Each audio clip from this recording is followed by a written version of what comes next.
Agora, Band News informa. Tudo sobre atividade física, exercícios, cuidados, treinos, equipamentos, alimentação e saúde. Band News informa. Com Camila Hirsch e Bruna Baroni.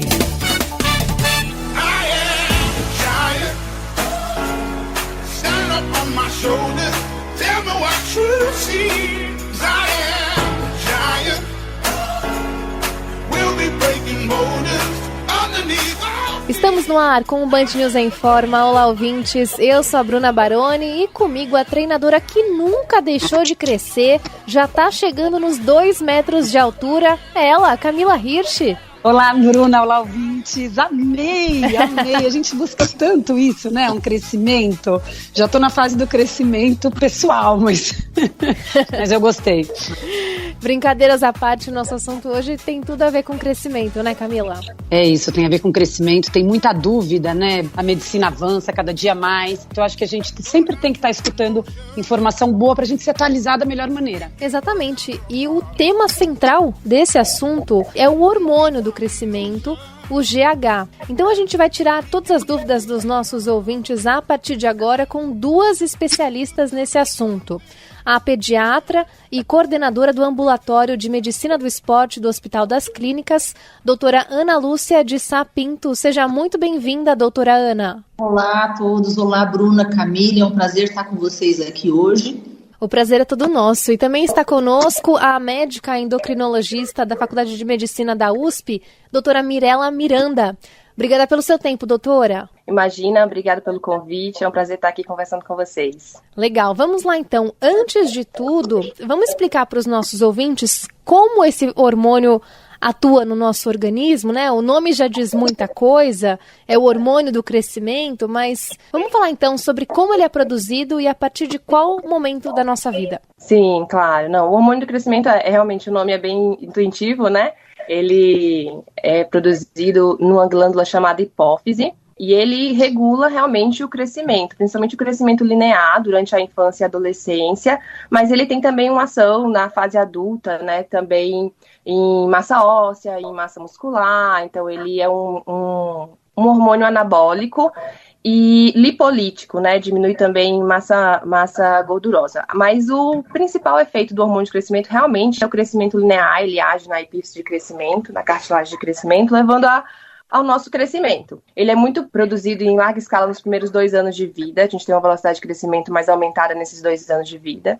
Durante a infância, depois dos 2 anos, até o início da puberdade, em menor escala, menor pulsatilidade. Durante a puberdade é a maior fase de produção do hormônio de crescimento, né, que é o famoso estirão do crescimento, que todo mundo já ouviu falar alguma vez. E durante a fase adulta diminui bastante sua produção, mas ainda tem uma ação importante, né, produzida em menor escala, mas tem uma ação importante ali na saúde óssea e na saúde muscular. Doutora Mirela, ele é um anabolizante ou esteroide, só para a gente contextualizar para as pessoas, porque ele é um hormônio que o nosso próprio corpo produz e ele é considerado o doping, ele é um esteroide anabolizante. Onde ele se classifica, esse hormônio? Ele é considerado como doping, ele não é um esteroide anabolizante, ele é um hormônio, mas não é um hormônio esteroide, né, então, e nem anabolizante. Então, os hormônios esteroides anabolizantes são aqueles que são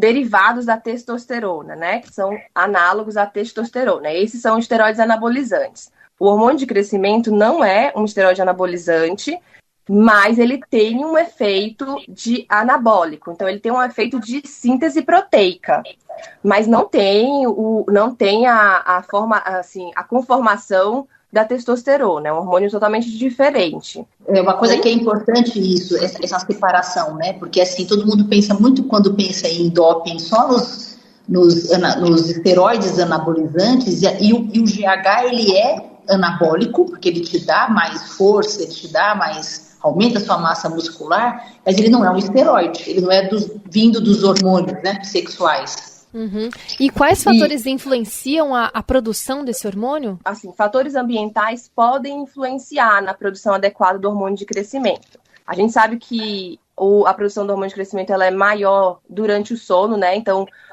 os pulsos ficam maiores e mais constantes durante o sono. Então, é até por isso que eu explico muito para os pacientes adolescentes, né? Olha, precisa dormir para crescer. Eu acho que todo mundo já ouviu essa máxima, né? Que para crescer precisa dormir. Porque o hormônio de crescimento ele é produzido durante o sono. Então, uma boa qualidade de sono é importante para uma produção adequada de hormônio de crescimento. A ingesta proteica, então a ingesta de aminoácidos, né, que vem derivados das proteínas, ela estimula também os pulsos de hormônio de crescimento. A atividade física também aumenta a amplitude do pulso do hormônio de crescimento e a quantidade produzida por pulso. Então, a atividade física é um bom estimulante da produção do hormônio de crescimento. E outras coisas pioram na produção. Então, a ingesta de carboidrato em excesso, açúcar livre, pode diminuir a produção do hormônio de crescimento, a pulsatilidade e a amplitude do pulso do hormônio de crescimento. É por isso que eu acho que uma coisa das mais importantes, assim, como pediatra, né? Eu acho que assim, a gente fica sempre bastante preocupada com essa questão do crescimento, desse período da infância, né? Do pré-escolar, do escolar e até entrar na adolescente, porque são tantas as coisas que favorecem, mas também são tantas as coisas que prejudicam. Então, eu acho que as crianças e os adolescentes, eles ficam muito vulneráveis com relação a essa questão do crescimento, né? Porque são muitas coisas que interferem para o lado do que fica melhor e para o lado que fica pior também. Sem dúvida. E eu tenho uma pergunta para você, doutora Ana Lúcia, porque, e a gente, né, eu não estudei a fundo como vocês estudaram, não tenho isso, mas a gente estuda crescimento e desenvolvimento, o professor de educação física, né, e a gente consegue ver dentro de uma sala de aula, na educação física, ou numa aula escolar, ou dentro de algum time, né, algum esporte que a criança ou adolescente pratiquem, a gente consegue ver a diferença que tem de criança para criança com a mesma idade, né, quantas vezes a gente vai assistir um jogo, na escola mesmo, nada super competitivo, mas e você vê uma criança de 9 anos que tem 1 metro e tralalá e a outra que é bem pequenininha, né? Então, além de tudo, tem que lidar com esse fator do tempo em que as crianças se desenvolvem, que é diferente de pessoa para pessoa, né? No adulto já está todo mundo formado. E exatamente, eu acho que assim, e esse ponto que você colocou é importante no sentido que a gente tem as características genéticas, né? E é muito importante que a altura do pai e da mãe. Então, às vezes, vem muitas famílias passarem em consulta, não, mas o meu avô, o meu tio, o irmão do meu marido, aí é outro gene, né? Então, e são muitos genes que estão associados com essa questão do crescimento. A gente tem fórmulas que a gente usa, mas realmente, essa questão é extremamente importante porque é a altura do pai e da mãe que vai fazer que eu até brinco, né, essa junção toda desses genes do crescimento e vai estabelecer. E aí tem a particularidade até da família. Por exemplo, cada criança tem o seu tempo, né? Tanto que, por exemplo, a gente considera as meninas podem começar a entrar na puberdade com 8 anos. E tem menina que vai começar a entrar muito mais com isso, 14 anos. E é a mesma coisa com os meninos. Então, dependendo de como cada um entra na puberdade, vai ser essas diferenças que você está dizendo. É muito importante mesmo. Acho que assim, no esporte, principalmente, eles agrupam as crianças por idade cronológica, né? E então por isso que a gente vê uma grande variabilidade, porque nem todas aquelas crianças com a mesma idade cronológica estão no mesmo período de maturação. Então é importante ter essa noção de que algumas crianças crescem mais cedo, outras mais tarde, e então o período de maturação é muito variável numa idade cronológica, e isso até causa às vezes um pouco de apreensão, porque a criança com idade de 10 anos está competindo com o menino que tem 10 anos, mas tem uma idade natural de 14, e aí cria assim, uma preocupação, um estresse em relação a isso, né? Então, acho que é muito importante saber dessa variabilidade de maturação de acordo com a idade cronológica.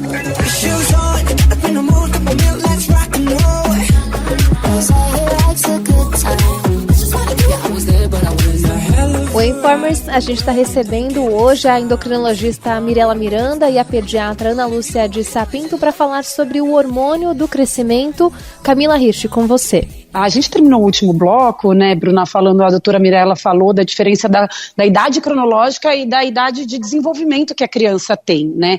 E como, assim, vocês como profissionais que recebem, principalmente acho que a doutora Ana e muitos adolescentes, atletas, né, esportivos, pode ser um fator ou que desanime ou que anime demais, mas depois também vem uma frustração, uma criança de um adolescente ou pré-adolescente, não sei se existe pré-adolescente, né, que dizem que não existe, mas enfim, de 12 anos, 10 anos que está voando, que já tem um desenvolvimento bem acelerado, com uma criança que está com um pouco mais para trás e aí a pessoa fica desanimada, os pais acham que aquele que já é 10, mas parece que tem 12, 13, vai ser um avião, né, cria uma expectativa em cima da criança e tira às vezes de alguém que pode também ainda se desenvolver bastante. Foi gerada essa ansiedade com relação à estatura, né? Como se a gente pudesse querer, né? Como se fosse uma prateleira que eu vou lá e eu compro uma estatura para esse meu filho, ou eu compro uma estatura para minha filha, né?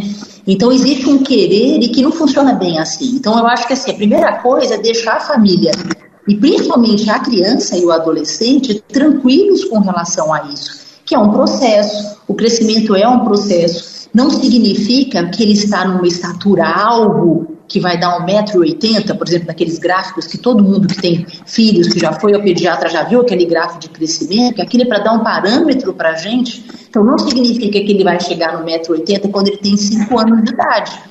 Tudo isso muda muito com a questão da entrada na puberdade, com a questão da rapidez com que ele vai entrar. Cada criança é de um jeito. E o principal, eu acho que é falar para eles que assim, é um processo que demora alguns anos. O fator dele estar pequeno agora e menor do que os outros é uma contingência do esporte. E aí vai lá para poder fazer o esporte pela saúde, pela diversão, porque é gostoso estar com os amigos e porque é gostoso participar da competição, independente do resultado. Eu acho que a mensagem principal é exatamente essa, né? Crianças e adolescentes às vezes estão sendo recrutados muito cedo para o esporte competitivo, já pensando que ele vai ser um atleta de alto rendimento na idade adulta, e aí então se fica essa preocupação, será que a altura dele vai ser adequada para aquele esporte que ele escolheu, né?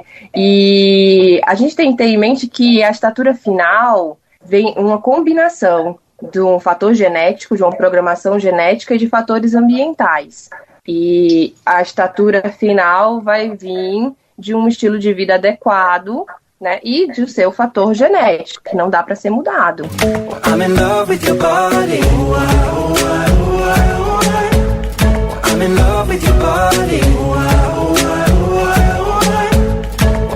O Band News em Forma está no ar. A gente abriu espaço para explicar os principais pontos relacionados ao hormônio do crescimento, o GH. Para isso, a gente está recebendo hoje a pediatra e médica do esporte, Ana Lúcia de Sapinto, e a médica endocrinologista, a doutora Mirella Miranda. A gente falava há pouco sobre esses fatores externos que acabam influenciando no crescimento das nossas crianças, e hoje, pela experiência de vocês têm percebido que as crianças estão com a estatura cada vez mais baixa, justamente por causa desses novos hábitos que a gente tem, crianças passando mais tempo, por exemplo, à noite, ao invés de dormir, ter um sono mais bem regulado, fica mais tempo vendo TV, ou fica no tablet, no celular, não tem aquela qualidade de sono justamente para ter uma produção correta, né, ou esperada do hormônio do crescimento? A gente não tem visto que a população tem ficado mais baixa, né? Acho que essa observação a gente não consegue definir, mas que provavelmente o estilo de vida que as crianças estão tendo hoje, de dormir menos, de ficar mais nos eletrônicos, isso influencia o crescimento, né? Então, na verdade, não existe um dado de que a população está ficando mais baixa. Como assim? Vou fazer um paralelo com a puberdade. A gente sabe que a idade de puberdade vem caindo cada vez mais, né? Então, antes não o corte da puberdade era 10 anos, hoje a gente já usa 8 anos como para classificar a puberdade precoce ou não. Então, a gente sabe que as crianças estão entrando na puberdade cada vez mais cedo, e a gente sabe que o fator ambiental tem grande influência nessa idade. Em relação à estatura, não é algo que se tenha comprovado de que a população está ficando mais baixa. Talvez no futuro a gente veja isso, por conta exatamente do estilo de vida das crianças hoje, né? Então, dormir menos, se alimentar de forma inadequada. A alimentação também tem uma influência na produção do hormônio de crescimento. Uma coisa importante, Mirela, de você falar da questão da obesidade, né? Que ela adianta muito a puberdade. Eu acho que como a gente está com uma questão da obesidade importante, né? De uma pandemia, né? Isso pode também trazer uma alteração na questão da estatura. Sim. Na obesidade infantil é até uma armadilha, né? O que acontece? As crianças que estão acima do peso, né? Então, sobrepeso e obesidade, elas acabam crescendo mais rápido do que as outras crianças, mas acabam parando de crescer mais rápido. Então, a gente fala, existe uma avaliação muito importante no crescimento e desenvolvimento, que é a idade óssea, né? Então, a idade óssea é que define o quanto você ainda tem para crescer, né? Então, a idade óssea é vista através do raio-x de mãos e punhos, você avalia justamente onde as crianças fazem o crescimento linear, que é a epífise de crescimento dos ossos longos. Então, as crianças com obesidade e sobrepeso, mesmo aquelas que nem entraram na puberdade ainda, acabam avançando a idade óssea.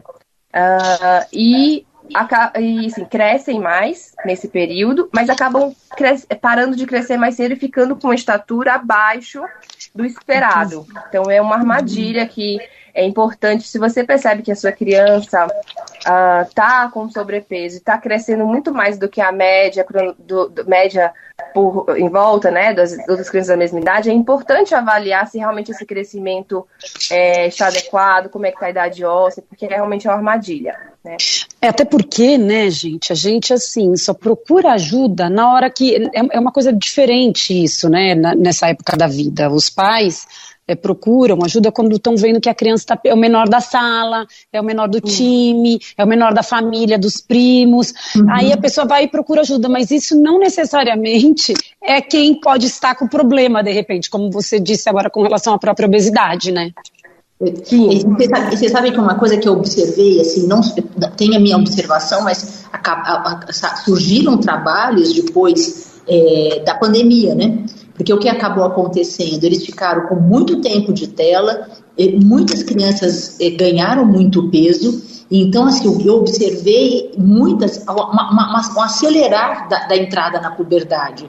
E como a gente estava numa situação de bastante estresse, às vezes os pais acabaram nem conseguindo prestar atenção. Então, muitas crianças com a puberdade mais adiantada, muitas crianças acima do peso que já tinham entrado na puberdade, já estavam com a idade óssea avançada, e alguns meninos que tinham até meninas com potencial alto de estatura, acabaram encurtando todo esse processo. E é curioso também, né, que eu acho que assim, existe muito mais uma preocupação com a estatura.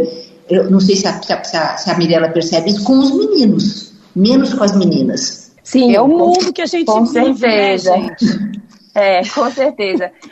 Existe uma preocupação excessiva da estatura com os meninos até, né? As pessoas associam alta estatura com ser bem-sucedido na idade adulta, quando na verdade a estatura é um dado antropométrico como outros, né? E não vai influenciar tanto o seu potencial de ser bem-sucedido na idade adulta, mas existe mesmo preocupação mais com os meninos, muito mais com os meninos, com certeza.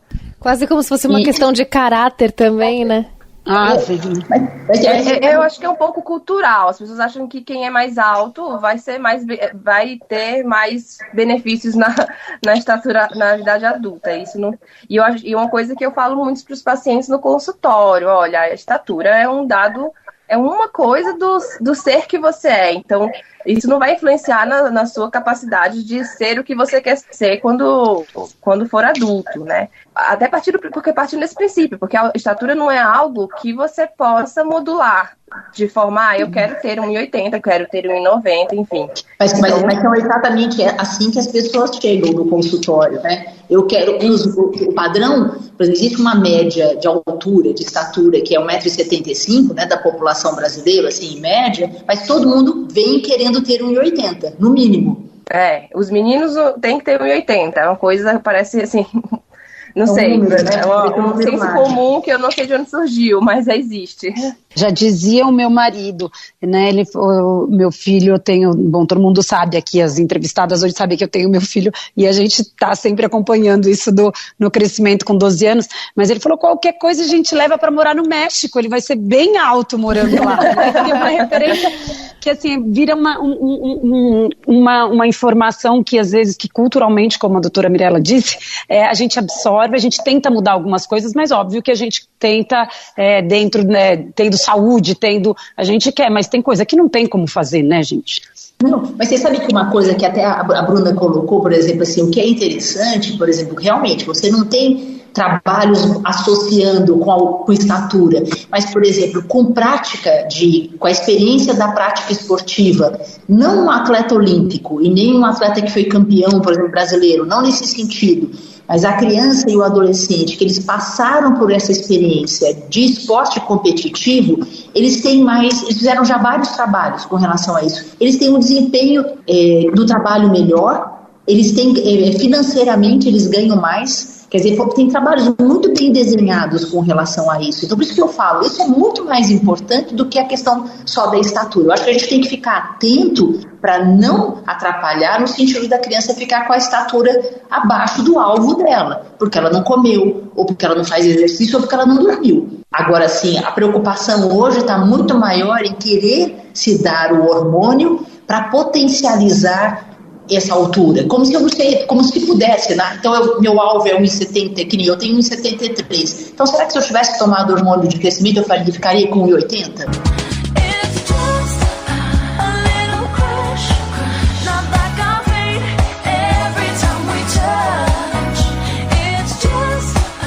O Band News Informa abriu os microfones hoje para falar sobre o hormônio GH, o hormônio do crescimento. A gente está recebendo a médica endocrinologista Mirella Miranda e a médica do esporte Ana Lúcia de Sapinto. E, doutoras, a gente falava há pouco sobre como o exercício físico ajuda a estimular a produção desse hormônio do crescimento, principalmente entre as crianças, né? Eu queria saber se a prática excessiva de exercícios físicos pode, de alguma maneira, interromper ou prejudicar a liberação desse hormônio. Então, é uma excelente pergunta, né? Porque, sim, a atividade física é super importante para a produção do hormônio de crescimento, mas a gente tem que entender que para crescer, para entrar na puberdade, o corpo ele exige muita energia do corpo, né? E a prática excessiva, né, da atividade física, um gasto calórico excessivo decorrente da atividade física, pode sim prejudicar tanto o crescimento como a puberdade desses adolescentes, né? Então, às vezes, um adolescente que já entrou na puberdade, já está no seu estirão de crescimento, pode regredir a produção dos hormônios, regredir sua puberdade, seu estirão parar por conta do déficit calórico, né, do excesso de atividade física. Então, é um gasto muito excessivo e aquela criança, aquele adolescente acaba não conseguindo compensar com a alimentação. E existe até uma síndrome descrita pelo déficit calórico decorrente da atividade física excessiva, que pode sim prejudicar o crescimento e a puberdade desses adolescentes, dessas crianças. Como a doutora Mirella falou, a gente tem um processo de crescimento que gasta energia. Eles vão para a escola, eles têm que aprender, que também gasta energia. E quando eles vão fazer atividade física ou o treinamento esportivo, eles vão gastar muito mais energia. Então, a gente tem que tentar equalizar essa conta. O quanto que eles conseguem comer, porque às vezes não é nem que eles não querem, eles nem conseguem. Então, uma coisa é você ter, por exemplo, o seu filho que faz 45 minutos de uma aula de natação 2 vezes, mais um judô, um futebol mais 2 vezes. Aí tudo bem, porque o que é recomendado pela Organização Mundial de Saúde, 1 hora por dia.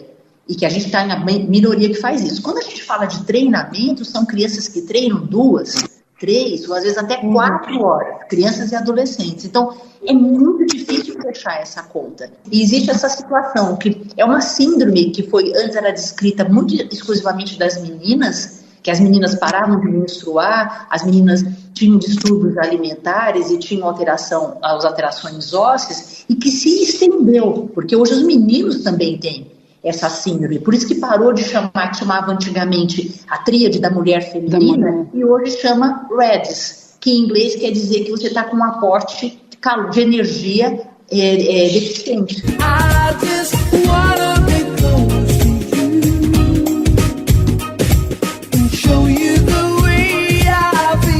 O assunto de hoje do Band News Informa é o hormônio do crescimento, GH, e nós estamos recebendo duas especialistas para tirar as nossas dúvidas, a pediatra e médica do esporte, doutora Ana Lúcia de Sapinto, e a médica endocrinologista, doutora Mirela Miranda. Vamos então para a polêmica do dia. Vamos falar sobre a reposição desse hormônio. Queria comentários das duas sobre isso, né? A partir de qual momento a gente pode entrar com a reposição do hormônio do crescimento para as crianças, e também vamos falar de adultos, né? Em quais cenários a gente pode recomendar o uso, essa reposição hormonal do GH? Eu acho que uma das maiores preocupações, Bruno e Camila e os ouvintes, eu como pediatra com relação ao crescimento. Então a gente tem que ficar muito atento para saber exatamente o que está acontecendo, se essa criança está diminuindo a velocidade de crescimento dela porque ela está treinando muito e comendo pouco, se ela está na velocidade dela correta, que é de 4 a 6 centímetros por ano antes dela entrar na puberdade, e ela está dormindo pouco, é só a gente acertar as coisas, se o alvo dela vai ser atingido. Então assim, eu como pediatra, eu fico apavorada mesmo, no sentido de tentar preencher todas essas coisas para eu não comprometer a estatura final do meu paciente, independente do sexo, seja uma menina ou seja um menino.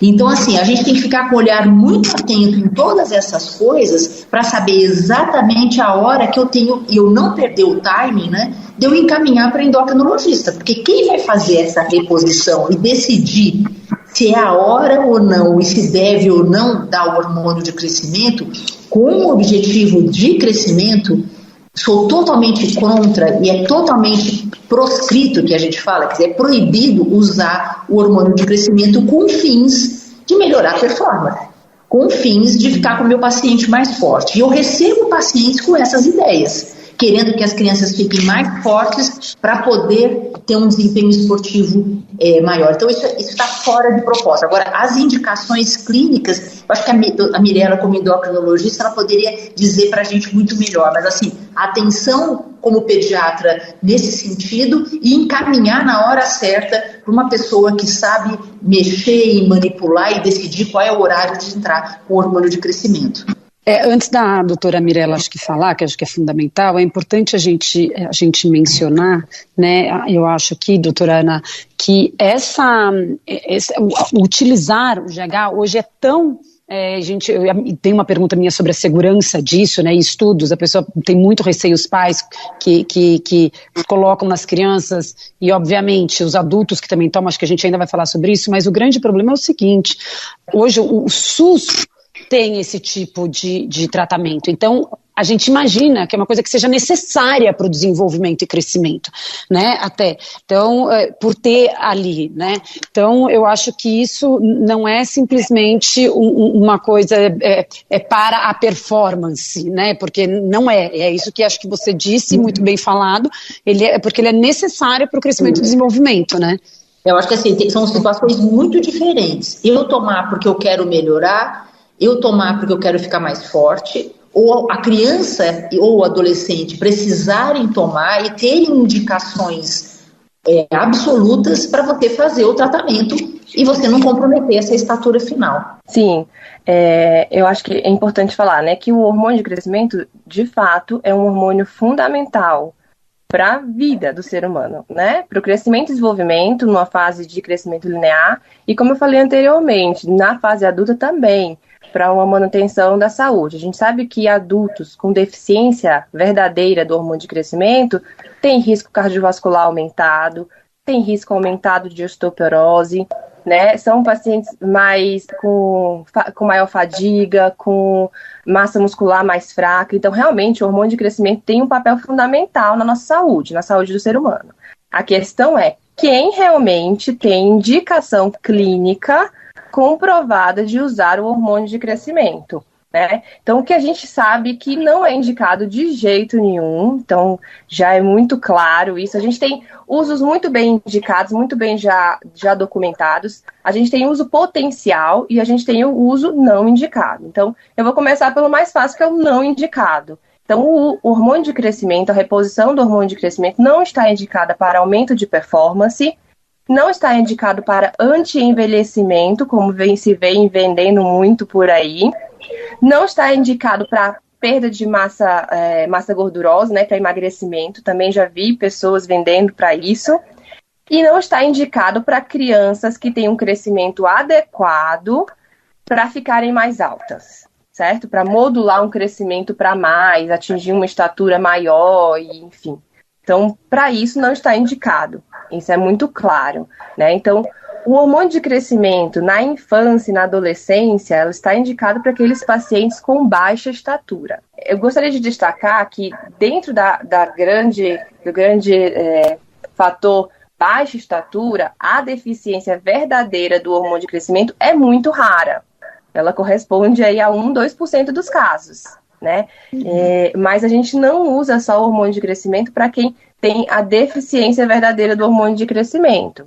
Existem outras condições, como algumas síndromes genéticas, né, mais raras também, que já têm comprovação do uso do hormônio de crescimento. Então, e também existem condições como baixa estatura idiopática e baixa estatura familiar, em alguns casos selecionados, que a gente pode utilizar o hormônio de crescimento. Doenças inflamatórias crônicas também comprometem, doença renal crônica compromete a estatura e também é uma causa do uso indicado do hormônio de crescimento.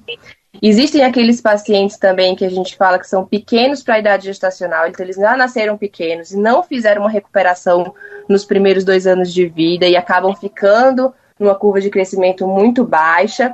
Eles também têm indicação e têm boa comprovação de resposta com o uso do hormônio de crescimento. Então, existem condições específicas na qual o uso está indicado. Doutora Mirella, e é seguro tomar o GH? Então, o tratamento com o uso do GH recombinante, né, que é o que a gente faz hoje, já vai aí para completar 40 anos. Então, o uso vem desde 1985. Então, a gente já tem um certo tempo de experiência com o uso do GH, né? No começo, realmente, existia uma grande discussão. Será que essas crianças que utilizaram o hormônio de crescimento na infância, na puberdade, desenvolveriam na idade adulta um câncer? Porque, já que o hormônio de crescimento é um hormônio que leva à proliferação celular, né? Que leva a desenvolvimento. E já foi visto que, em relação a isso, é muito seguro, né? Então, nessa coorte aí grande, desde 1985, não se foi visto um risco aumentado de câncer por conta do uso do hormônio de crescimento. É um tratamento muito seguro quando bem indicado, né? Quando indicado adequadamente. E existem, sim, potenciais efeitos colaterais que devem ser discutidos com a família, com o paciente, quando a gente indica o uso. São efeitos colaterais muito raros. 2 efeitos colaterais mais graves, que são reversíveis com a retirada do hormônio. Um é a hipertensão intracraniana benigna, que é vista através de cefaleia. Então a criança começa a usar o hormônio, começa a ter cefaleia, dor de cabeça recorrente. A gente tem que avaliar, fazer fundo de olho para ver se tem edema de papila e tirar a medicação, e é reversível. E um outro efeito que é bastante raro, que é a epifisiólise da cabeça de fêmur. Então o deslocamento do fêmur do seu acetábulo, do seu local onde ele deve estar, né? Isso pode causar dor em quadril, dor ao deambular, e isso também tem que ser avaliado no uso do hormônio de crescimento. Então, assim, é seguro, mas também não é isento de possíveis efeitos colaterais. Por isso tem que ser muito bem indicado.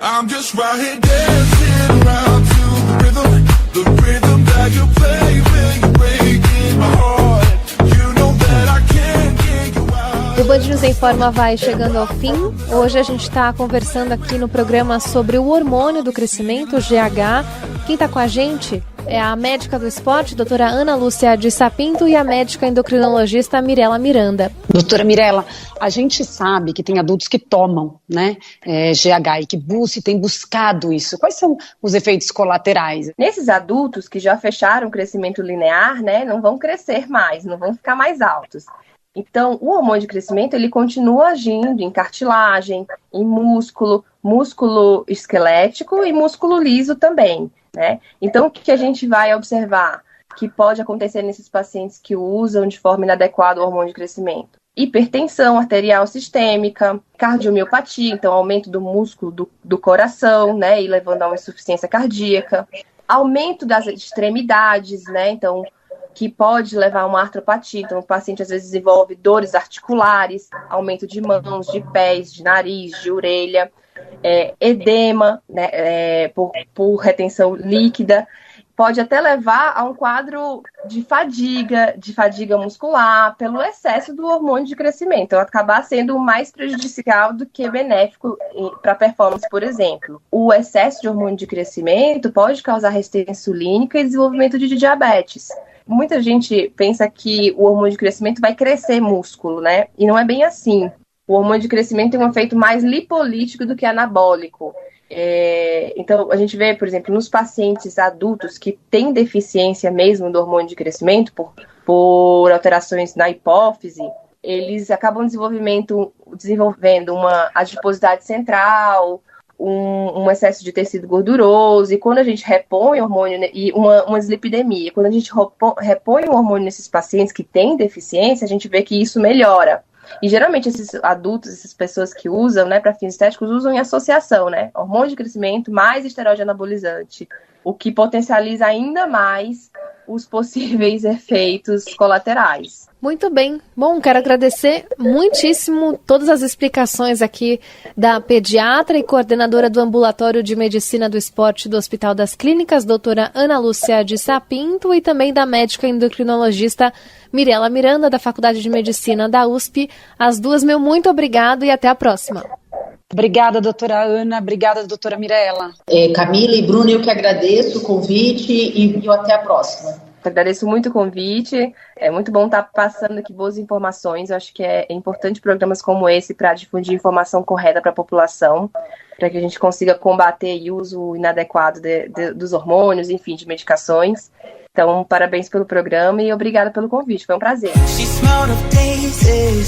Camila, hora de ir embora. Quem quiser treinar com você, como é que faz? É só me procurar no Instagram, no @Camila_, aquele risquinho embaixo, Hirsch, HIRSCH. Tchau, Bruna. Tchau, ouvintes, e até a próxima semana. Se cuidem e até a próxima.